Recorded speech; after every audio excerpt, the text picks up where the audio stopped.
It is a conference tradition for on our first day and our first morning together to do a state of the network, to talk about the amazing year we've had, some highlights and some updates.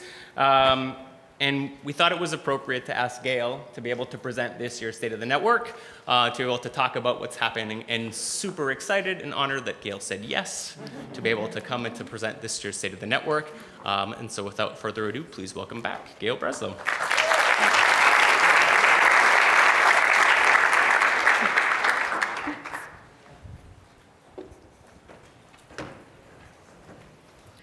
So the last 2 years, the last 2.5 years really, I don't need to tell any of you how difficult they have been with the pandemic, global lockdowns, more than 6.5 million deaths worldwide, the economic crisis and the mental health impact on the youth and the families that we serve, many of whom lost jobs, livelihoods, even their lives. My heart goes out to anyone here who lost a loved one during this terrible time. In short, it has been a challenging few years.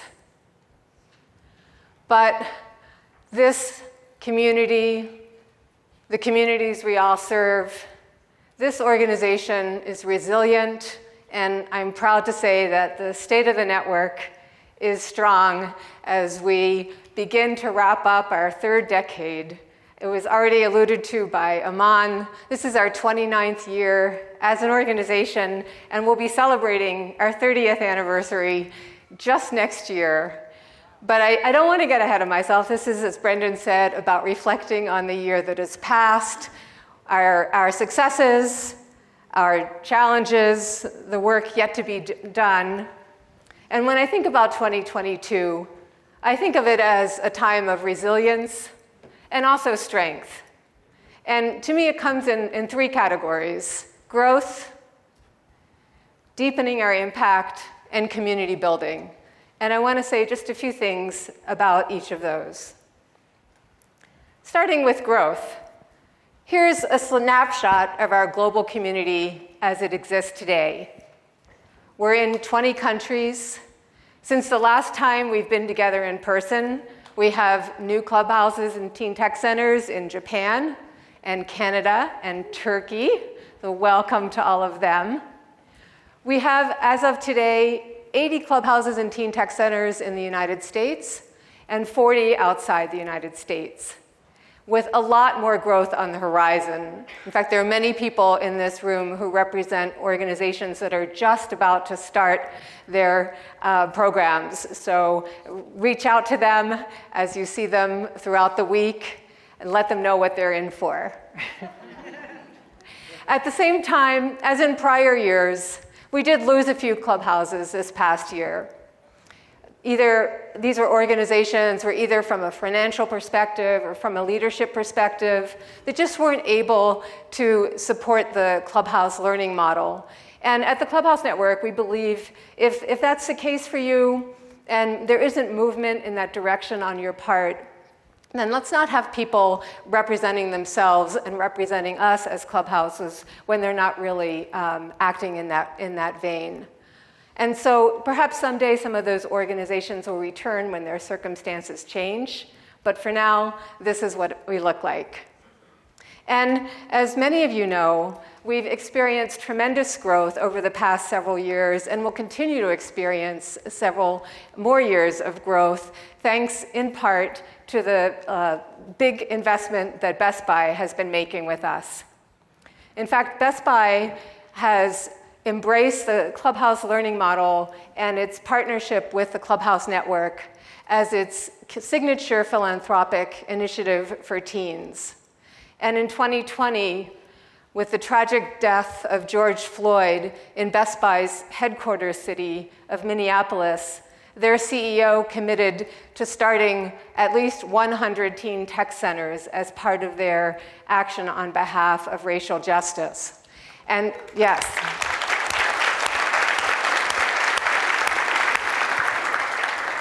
And each of these Best Buy Teen Tech Centers, of course, benefit the local communities and youth that they serve, but they also strengthen us as an organization as a whole. The individuals in this room from Best Buy Teen Tech Centers and from Best Buy bring their expertise, their experience, and we are stronger because of them and grateful because of them. Best Buy also is a strong supporter of the network as a whole. This annual conference, our signature sponsor is Best Buy. How often do you get to go to a conference in a beautiful hotel like this and not pay anything as a registration fee? Do you ask yourself why that might be? It's thanks to the support of Best Buy and the other partners and sponsors who have come together to make this possible. So Best Buy support not only for our annual conference and Teen Summit, the Reach Media Festival Awards, and support for our new village, which I'll be talking about in a few minutes, partnership opportunities, and much, much more. So it's hard to quantify, but in short, we would not be the network that we are today without the support of Best Buy. So big shout out to them and all that they bring. And with that growth and the amazing work that all of you do in your local communities, we've gotten quite a bit of recognition and visibility this past year. This is a snapshot that Jake Wilkenfeld-Mongillo, our marketing and communications manager, put together for me, and I know it's not fully representative. This is just a sampling of the places where you've been mentioned over the past year. In cities and countries around the world. And what makes me so happy about this is, first of all, you deserve the recognition and visibility that you get. And second of all, this is where our growth comes from. I can't tell you how many times we get emails or phone calls or drop-in visits from people who say, I read about one of your clubhouses in the paper and I want to know what I need to do to start one in my community. Or I visited one of your teen tech centers and I want to know what I can do to start one in my community. And so I want to thank you for the work that you do, because from your success is where our growth comes from.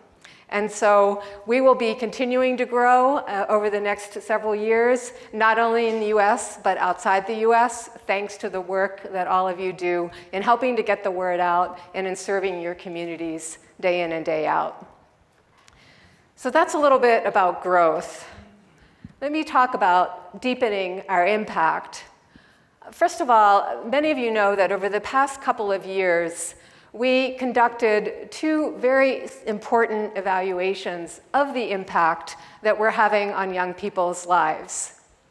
With the support of an outside independent evaluator informing change, we conducted a survey of over 1,000 current youth members representing 17 different countries. And also, we asked alumni, so former members, to reflect on what the impact of the Clubhouse back in the day had on their lives. And we had representatives from 67 clubhouses in 18 countries participate in that, which was some focus groups in person and online, and also a survey. And we found some really important things, and I want to thank all of you who encourage your current members or former members to participate, because we really want to amplify youth voices in helping to understand what is the impact we're having. And we all know how important it is to be able to have evidence of that impact. You will find in your registration book a beautiful little brochure that Jake put together with highlights from these two reports that have been published. They're also on our website and on Clubhouse Connect. And I'd encourage you to take a look at them and also to share them with your leadership in your organizations, with your funders, with your families, and with young people themselves, so they can understand that impact. But I'm going to share just a few snapshots from what we learned from those conversations that we had. First of all, both young people and alumni told us that by participating in the Clubhouse, they increase their capacity to collaborate, create, and learn. They increase their resiliency in making mistakes and facing challenges. What could be more important in this day and age than having resilience in facing challenges and improving their overall outlook on life. They developed greater clarity about their vocational interests and career interests. They became more committed to their education, developed greater fluency in working with technology and digital media, and found a space to experience community, belonging, and safety. Again, what could be more important in this day and age? We also heard from alumni who have a little bit more distance in terms of being able to reflect back on their lives and what the Clubhouse meant to them, that they're more motivated to pursue their passions because of their experience at the Clubhouse. And they understand more about what career paths they want to pursue. And the most important thing I want to share from these findings is that you make a difference. When we heard from current youth members, more than 95% of them agree or strongly agree that the adults in their Clubhouse or Teen Tech Center accept them, can be trusted, help them explore interesting technology, and care about them and their well-being. And again, with the just suffering and struggling that we know so many young people are going through in this day and age, what could be more important than the work that you're doing to provide for young people that sense of safety, that sense of being cared about, that you are someone in their lives that they can trust.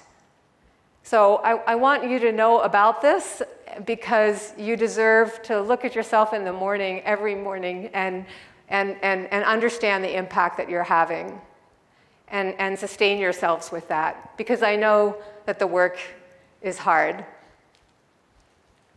We've also this past year taken a number of steps to help you deepen the impact you're having in your communities. One thing that we did, actually 2 years ago, we started providing funding for clubhouses to offer tech refresh and retool grants to local clubhouses.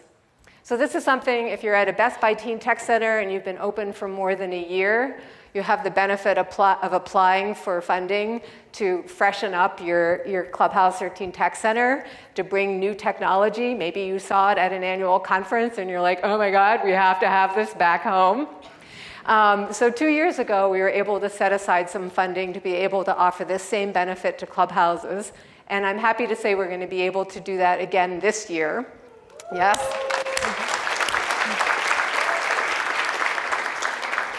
So whether you're a clubhouse or a Teen Tech Center, I think beginning of October, request for proposals will open, and we'll invite you to respond to that. It will, again, be competitive. It's for clubhouses and Teen Tech Centers who are in good standing with the network, and it'll be based on what you share with us about what your need is and what the potential impact on your community will be. But can I just have a show of hands of anyone who received a Tech Refresh grant last year?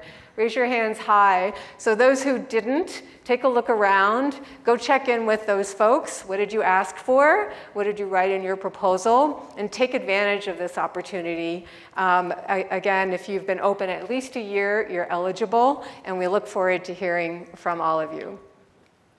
But of course, it's not just about technology. It's about the way the technology is put into action. So also last year, we started a tech fellowship program. This is something that Stephanie Rosario Rodriguez has been spearheading. And the tech fellowship is at the intersection of creative learning, social justice, and technology.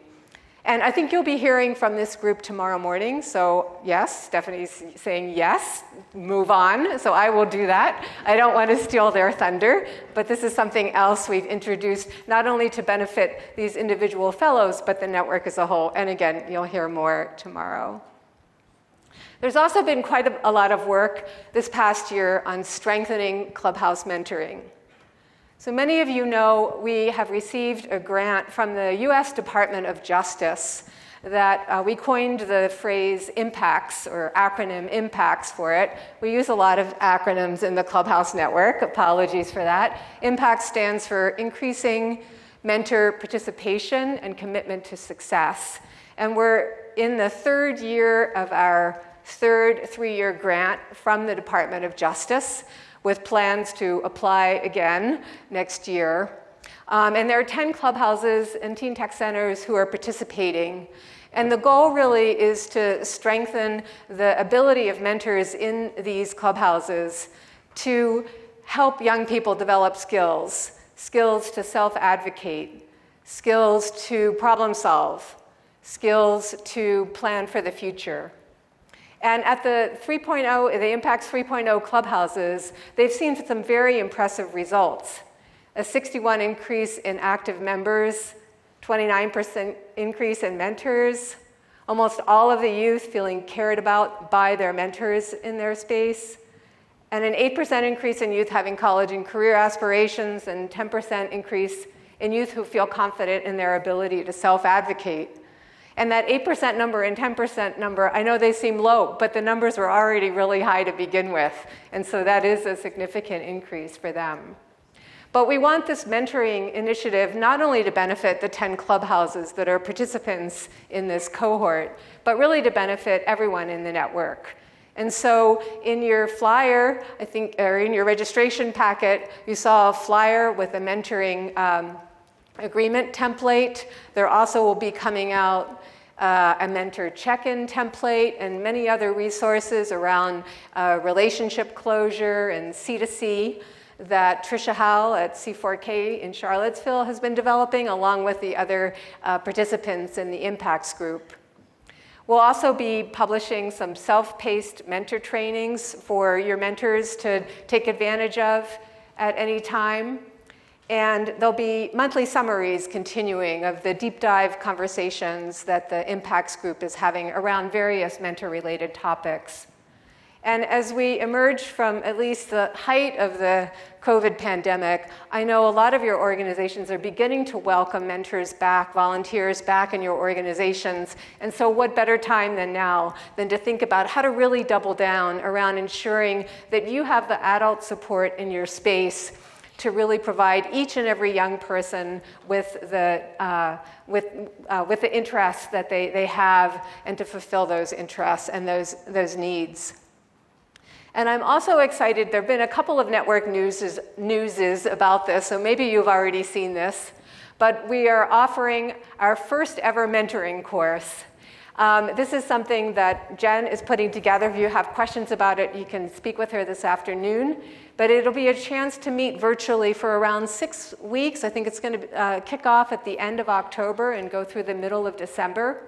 And it's a chance to discuss best practices around all things mentor-related: recruiting, screening, training, retention, what to do around closure and having meaningful closure when a mentor leaves.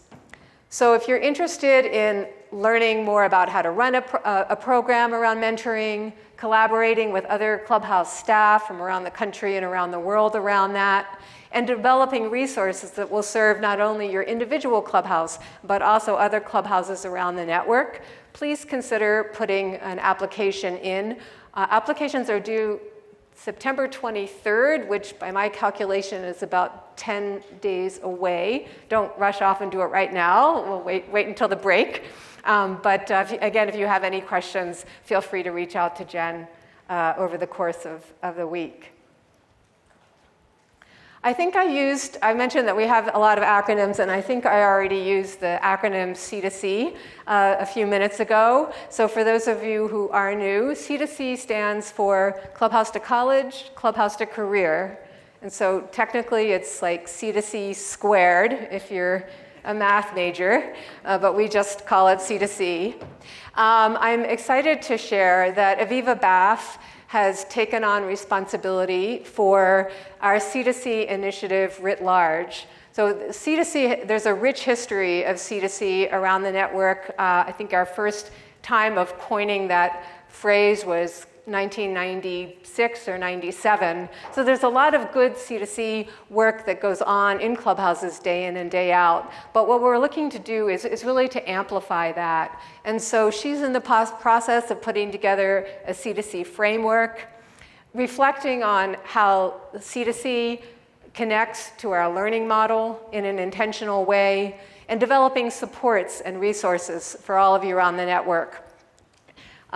She has a shameless plug here that she will have a table at the project fair tomorrow, and she promises it will be interactive and fun. So feel free to visit that or reach out to Aviva if you have ideas or questions or thoughts about C2C in general. And meanwhile, Cassandra Rivera has taken on responsibility for C2C Pathways, which is our cohort-based program for teen tech centers. This is sponsored by Best Buy to develop job readiness skills and have the experience of real-world job experiences through summer internships, through paid summer internships, and intentional thinking about what comes next post-Clubhouse.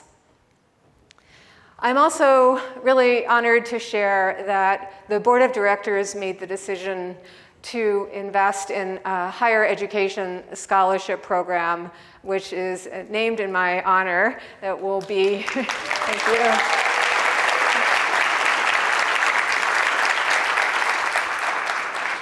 That will be launching next year. Some of you old-timers may remember that we had a college scholarship program for many years, and we had to bring it to a close when our funding source went away.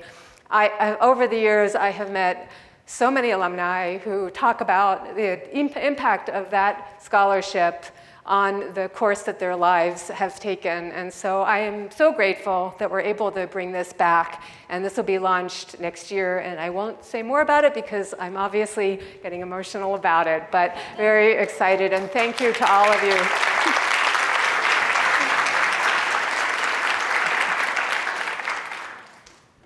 Also, hot off the press, I think there was an email that went out Thursday from Lynn about this. I don't know how she had time to do that with everything else that she had going on. But Lynn Murray and Jaleesa Trapp from the MIT Media Lab, who is a former Clubhouse coordinator in Tacoma, Washington, and actually a former member of the Clubhouse in Tacoma, Washington, now a graduate student at the MIT Media Lab, have been working for the last 8 or 9 months to put this youth activism and advocacy program together. This is a time for us as a network to really center and value young people who have been most deeply impacted by the impact of oppression, most notably structural racism, and other forms of oppression as well, and to help them lift up their voices and advocate for the world to be a better place. There are various ways you can participate.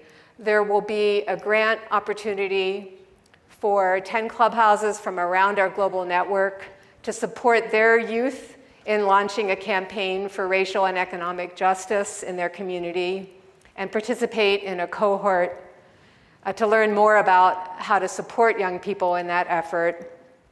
And there will also be an opportunity to engage in the online community more broadly. There'll be an information session this afternoon at 3:30. At breakfast, I was sitting with some people who were like, "Ooh, I want to go to that one." So consider going to that if you're interested in learning more, or feel free to reach out to Lynn or Jaleesa over the course of the next couple of days if you're interested in learning more.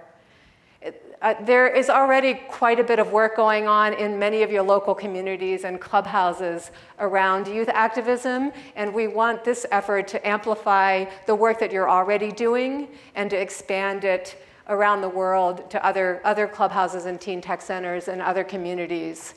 And I can't think of a more important time in the history of our world for us to be helping to address the racial injustice and the equity gaps in our communities than now. And if we work together, we have the opportunity to affect meaningful change and really make a difference. So please consider participating in some way in this initiative as it kicks off.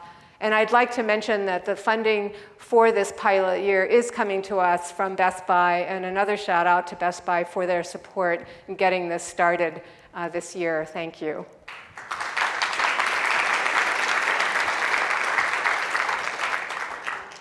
So last but not least, The Clubhouse Network is about nothing if it's not about community building. I think everyone in this room can agree.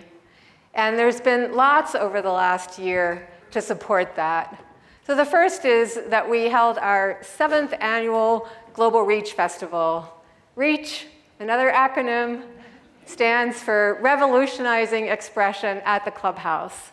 And this is something that Jeff Arthur has been leading since day one, over 7 years ago. It's an opportunity for young people to develop projects either individually or as part of a team in their clubhouse related to a social issue in their communities that they care deeply about. And I'm so thrilled that we had over 300 projects submitted this past year. It was not easy. This was a pandemic year. Many of your clubhouses and teen tech centers were closed for a period of time. Many of your young people are just now beginning to trickle back into your spaces. And so we know that this was really, no pun intended, but a reach for all of you to be, sorry. Brendan has been wearing off on me with his dad jokes.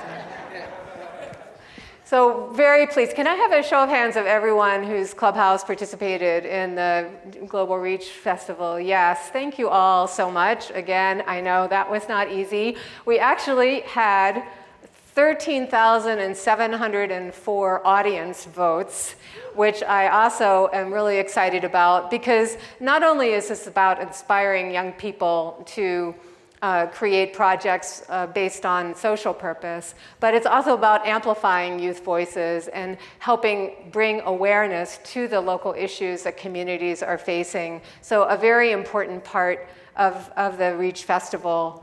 I pulled out just a couple of samples of work that was submitted. And I deliberately didn't pick any of the ones that were winners, because for me, it's really about participation and honoring the submissions that were made as much as it is about who won, who didn't win.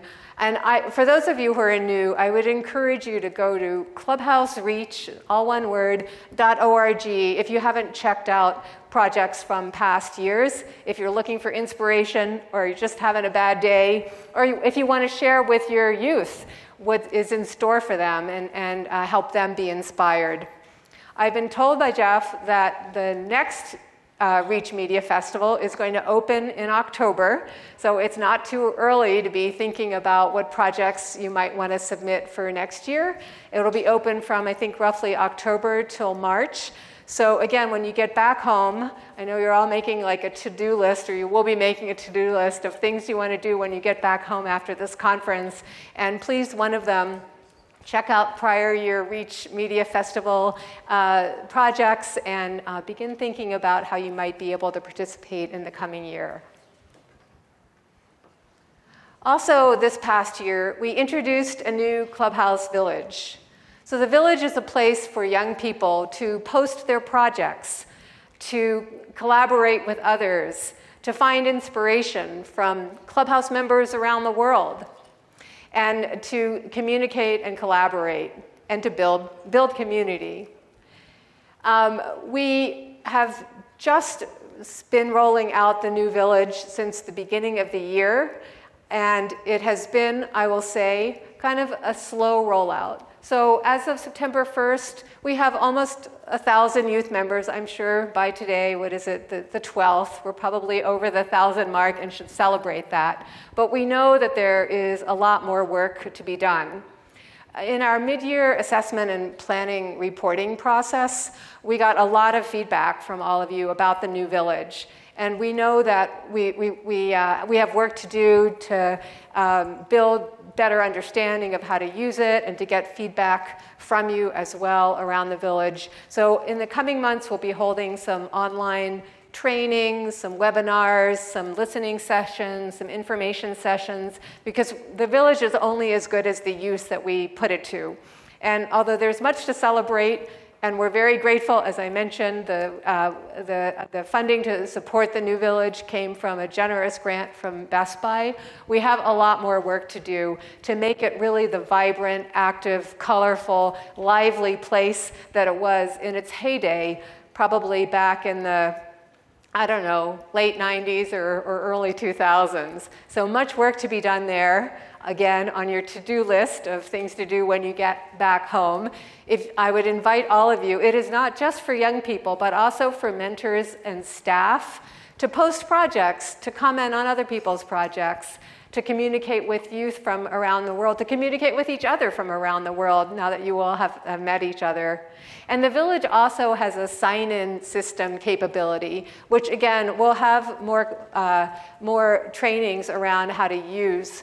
But if you're ever interested, and I'm sure you are, in knowing how many young people come on an average day, what schools they go to, what neighborhoods they live in, who are we missing in our community, who ought to be here but isn't, demographic information that will allow you over time to get a sense of who's coming and who's not. The village is the place for that as well. So again, more to come about that, but I'd invite all of you to dig deep into how to make the village work for you. And don't forget Clubhouse Connect. I think there's a flyer in your registration packet about Clubhouse Connect as well. This is a place for staff to download resources anytime, anywhere from the Clubhouse Network, to ask questions, to introduce yourselves to each other, and to find answers to like burning issues that you have that you will discover that you're not the only one who has that burning issue. So please take advantage of this as a resource and a tool for each of you. I think one of the things that differentiates the Clubhouse, one of the many things, is our global reach. Being in 20 communities, having young people from so many different backgrounds, and such diversity. And as some of you know, beginning in 2002, every other year, we brought young people together from clubhouses around the world for a global teen summit in Boston, where they stayed on a college campus, they built leadership skills, they worked together on issues of social importance to them from communities worldwide. And they had a chance to meet new friends and really stretch themselves often well outside their comfort zones. Unfortunately, with the pandemic, we weren't able to hold the 2020 Global Teen Summit, and we haven't been able to bring everyone together since.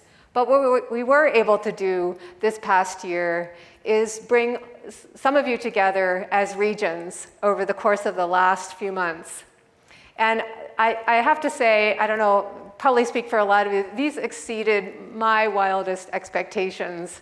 I was talking to some folks at the reception last night, and I noticed that they were all from the same state. And I said, well, you have to come all the way to New Orleans to congregate as a group when you can get together locally. And they said to me, oh, we're talking about our teen summit that we just had. It was so amazing, and our kids loved it, and we just can't get enough of it. And I want to thank all of you who either hosted a regional teen summit or led a workshop at a regional teen summit or brought your youth to another clubhouse. I think it goes without saying that everyone is just so hungry now to be together in person, in community.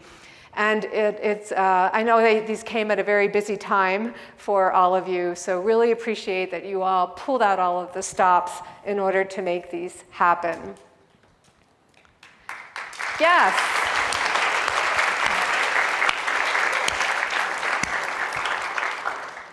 So our plan as of today is that we will hold our Global Teen Summit in 2024. And as for 2023, we really want all of your input about what would be most impactful for you at a regional level. We have some creative ideas, but tomorrow at your regional meetings, you'll each be discussing these ideas and others because we really want to design something that works best for all of you. So be thinking about that and come to the regional meetings tomorrow with your ideas about what went well at your regional teen summits, what could be better, what other ideas that you might have for how we can bring young people together in community in spite of the challenges of the situation we find ourselves in. what we are going to do in 2023 is have an alumni summit. This is going to be in conjunction with our 30th anniversary celebration in November of next year. And I don't want to say too much about it because I know Lisa will have some information for you on Wednesday, but let me just assure you that you are all invited as well, because I can't imagine how we can celebrate our 30th anniversary without all of you, and also without many of the young people whose lives have been so deeply affected by their Clubhouse experience over the years. So for now, I'll just say that this idea of an alumni summit will be similar to what we did for the 20th anniversary and the 25th, but it will be bigger and it will be better. There'll be opportunities for professional development for alumni, opportunities for them to reflect on their careers to date and where they would like to go in the future, and opportunities for them to really plan the future of their ICANN, their International Clubhouse Alumni Network, the ICANN. And we are hoping to have travel stipends to support young people in being able to get to Boston. So begin to talk with your alumni, reach out to them, let them know this is coming, and we'll be sharing more information about this in the coming months.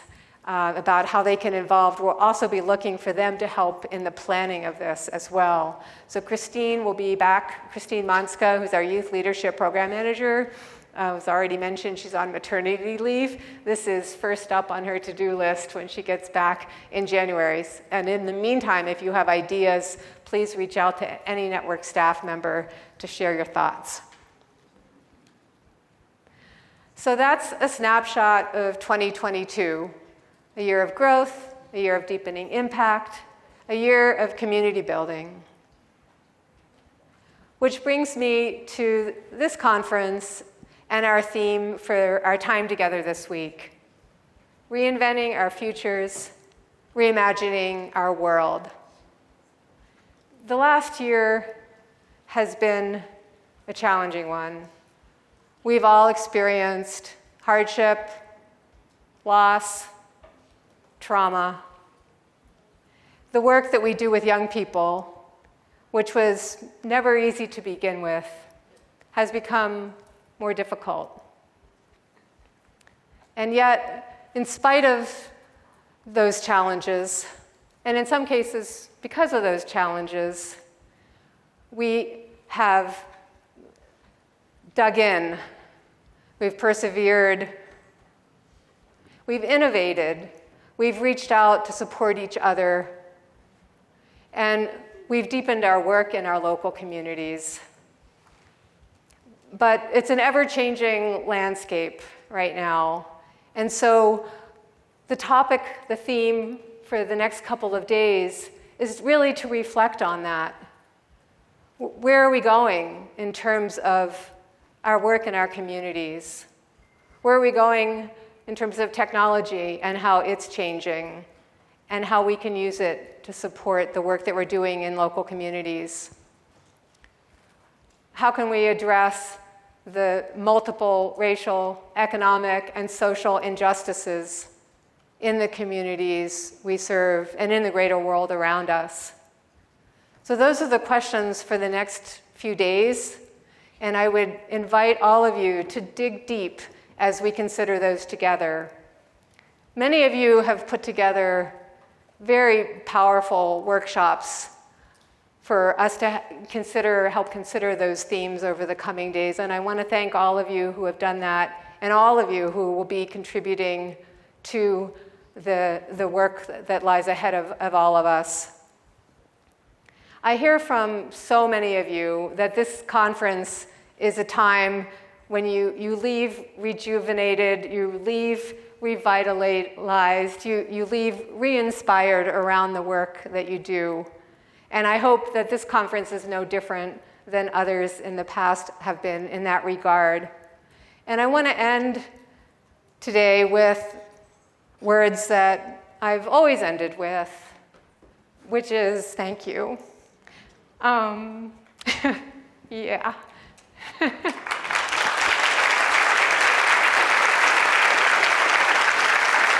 Thank you. Yeah.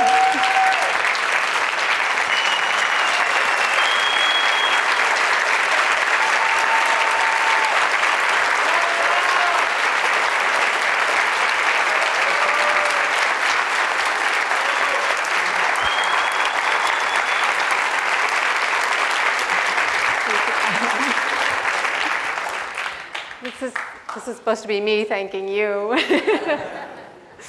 I know how hard you all work and how fiercely passionate you are about everything that you do for the youth and families and communities that you serve.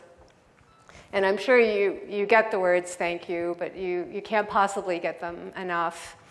And so I want to thank all of you for that. Commitment, dedication, passion, investment that you bring to your work every day. And I hope you have a wonderful conference, and it's great to be here with you for a couple more days, so I'm not going to say goodbye, but I see Aman here. I think he has something he wants to say.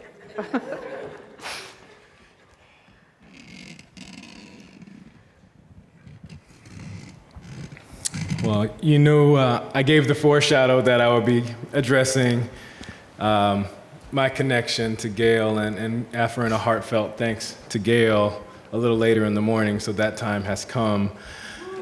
I want to give you the state of Gail Breslow. Do I have to sit down for this? Yeah, you should come closer. Oh.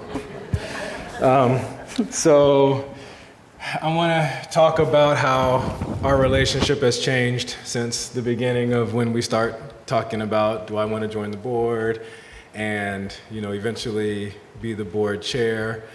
And some of the early times was, Gail, you need to stop giving so much of yourself to the clubhouse, because I got to see the behind the scenes of how much Gail would be working the work week and then say, but I'm not quite there yet, I need to spend a little more time. And in the beginning, there was the push of, I know you love all these things, I know you love the clubhouse, I know you love hiking, please go somewhere, go refresh and recharge. And I was pushing Gail.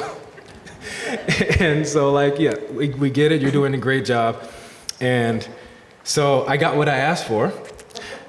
And Gail says, okay, well, it's about to be the 30th year, so I think we should start talking about, I do want to go and do some other things.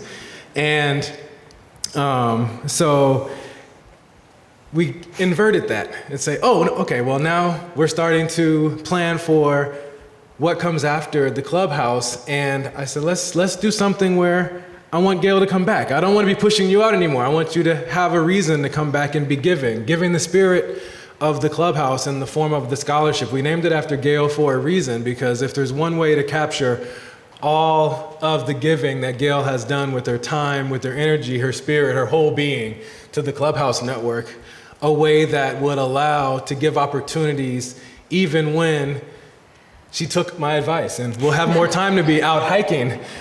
The future annual conferences, we imagine still seeing Gail say that Gail Breslow annual scholarship goes to this person so they can pursue. So in giving in that format, without miring you with all the work that it takes to lead the Clubhouse Network, we want to still find that connection. So yes, we're saying thank you and ushering you into the next phase, but you're still a part of who we are, and we know that it's in your fabric, and we wanted to find an appropriate way for us to allow you to keep giving, and so that you can continue to be a part of the next 30 years. So thank you for everything that you've done so far.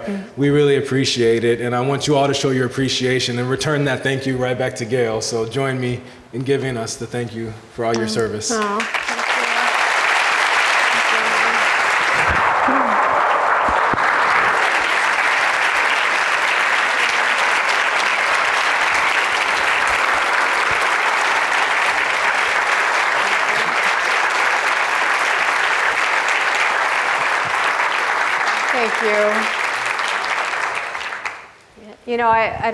I don't have a lot of words right now, so I'm not going to say much, but I do have a few things I want to say.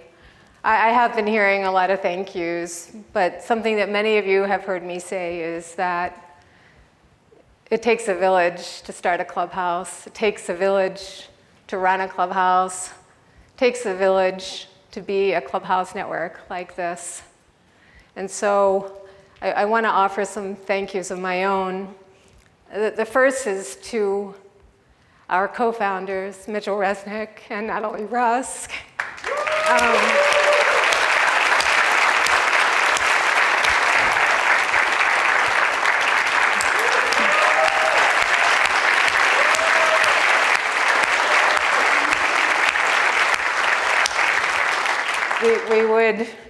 We all owe you a debt of gratitude for your vision, for laying the foundation for this global movement, and for your continued love and support to this community. So thank you. And I'd like to thank the board of directors for their confidence in my leadership. Aman and Mitchell and Fran Baker and Steve Asemahai and Ellie Davids, who are here today, and others who are watching online. Thank you for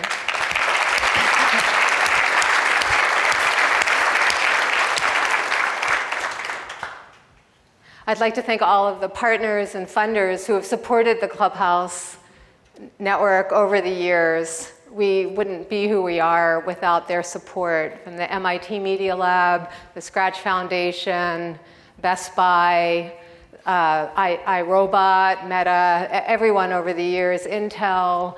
Over 30 years, you can imagine a lot of sponsors, a lot of funders, a lot of generous donors and partners. And I'd like to thank the Clubhouse Network staff for your passion, your commitment, and your fierce dedication to what we stand for. And in particular, my leadership team of Brendan Casey and Lynn Murray, and the flagship Clubhouse staff, Kamal London and Tamara Fils-Aimé.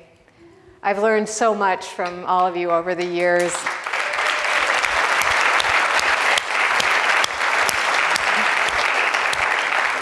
And of course, to Lisa Cook, who's just going to be an amazing leader for all of you in the months and years to come. Thank you, Lisa.